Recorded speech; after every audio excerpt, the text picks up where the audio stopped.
off the ball, always defending with line of 4. And then against us, they were line of 5. Even the last game they played 2 days ago, they were again line of 4. So the reason why we were a little bit surprised was for that. But then we try to adapt immediately. And tomorrow, to be honest, I don't know. I don't know if they're gonna be in one way or the other way. We see tomorrow. Andy. Hi Enzo. May I ask about? I believe he's been out training anyway. About Cole Palmer. His stomach problems were big news at the weekend. Is he fighting fit again, raring to go? Cole, Rhys and Christo today has been first session. Yesterday they were not here, and 2 days ago we had rest. And the reason why is because all of them they had some problems, but today they were all back and they are all better. So does it seem like there's been kind of an illness going through the squad, perhaps? Yeah, probably yes. I don't know. Does that worry you for tomorrow, or is everybody okay and good? No, yeah. As I said yesterday, they were not even here, all of them. Today they train with us, so they took part of the session, and we see for tomorrow if we're gonna use some of them. Just on a separate issue, there's kind of a curiosity around this game that if Tottenham win tomorrow and Chelsea win and both go through, you play your first leg of the next round away. If Tottenham go out, you play at home. So I'm just wondering if you're going to be a secret Spurs fan tomorrow, because it's usually the best thing is to play away for the first leg, right? Yeah, but first of all, because it's an English team, so I hope for them they play against. So it's an English team, they play against the Italian team, they destroyed me in Italy.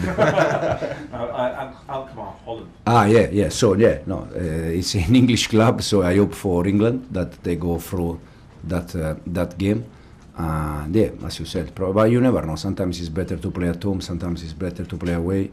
So we just first of all we need to be focused on us and win, make the job, and then we see the next round. Liam. Hi Enzo. How difficult a balance is it in terms of your selection and your strategy dealing with the game tomorrow while also knowing that you have this massive game against Arsenal? The priority is tomorrow. For us the priority is tomorrow because it's the next one and it's the most important one. Then after tomorrow we start to think about Arsenal, but for sure we're going to be focused on tomorrow game. Are there any players you think might not be quite physically ready for tomorrow but may be ready for Sunday? The only one that is still injured is Malo Gusto. I mean, the only one, new one. Then Non is still out, Nico is out, the rest they are still out. But the rest I think they can play. How is Romeo looking? Just because he's been such a big player for the team when he's been fit. It's much better. Romeo is much better. He's not in a Conference League squad, unfortunately. Now it's for him. It's more or less similar to Rhys James in terms of the main target for us. The main duty is to help him to be, fit until the end and play as much as game he can. Over here, please. Hi, Farzan from Tipsbladet. Sunday, FC Copenhagen played a game against a lower team in the league in Denmark, and you said that you saw it. Could you use that game for anything? Because they played quite badly in Denmark in what we think was the game. You mean the one that they drew 1-1, the last game? Yeah. No, it's a different game. Every game is different. It's a different game. Tomorrow for sure will be a different game. So I watched the game, but I think it's nothing to see with tomorrow game. It's different game. So you can use it for anything? Or? No, it's just we watched the game to see how they behave. But as I said, also I watched many games before the first leg, and then they changed completely the way they play against us. So we see tomorrow. Peter? Hi, Enzo. Can I just check on Nicholas Jackson and his progress? Is he on course to come back from international break or sooner? Yeah, no, he could be back probably after the international break. Him, Noni also. This is a great news because, as I said, now before the international break we have 2 games, 2 effort, tomorrow and Sunday. And then finally we have international break. We can recover energy, we can recover players, and go for the last sprint. Can I just ask about your style of play, just style of play in general, really, in the Premier League? Because it feels like with the Premier League today, it's a lot more high pressing, a lot more sprints. It seems like that direction of travel is where we're going. A lot of transitional football as well. Do you think the game is changing from your perspective, and where do you see your style fitting in that, in those changes within the league? But I think football always evolve, but then you can find team in the league that they just play in one way, or team that they play in different way. We have, I think, 20 clubs in the Premier League, and more or less we are all different. There are teams that they try to be aggressive and high pressing, teams that they prefer to sit back and go in transition. I think off the ball, the way we play since we started is quite clear. We try to be aggressive, and on the ball also we try to control the game and score when we need to score, defend when we need to defend. In this moment, I think we are the second or the third best attacking team of the Premier League, so that means that we are scoring a lot of goals, and defending also we are there. But for sure we can attack better and we can defend better. In third row, please. Hi, Enzo. Christian from Danish Media Bold. You switch your goalkeepers sometime through the season, and last week you told us that you were going to start Roberto Sanchez in the game in Denmark. He also played against Leicester, if I'm not wrong. So can you say if Philip Jørgensen are going to be in the goal tomorrow, or if you're going to pick Robert? We see. To be honest, I didn't decide yet, and we have still more than 24 hours, and we can decide one of them. But as I said many times, they are both very good. So.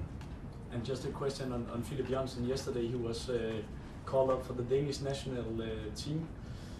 Can you say if you have been some kind of part in the process by speaking to the coach, Brian Riemer or Philip or something?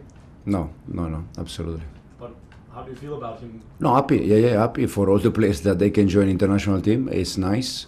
It's something good for them, for us as a club. So we are quite happy in that. Kieran? Hi Enzo, how are you? Randomly, can I take you back to 2006 UEFA Cup and getting all the way to the final? You scored twice in the final, beat Middlesbrough. I was reading back about how massive that was for the club, for the players. It sort of, I think a couple of the players said it got you addicted to winning.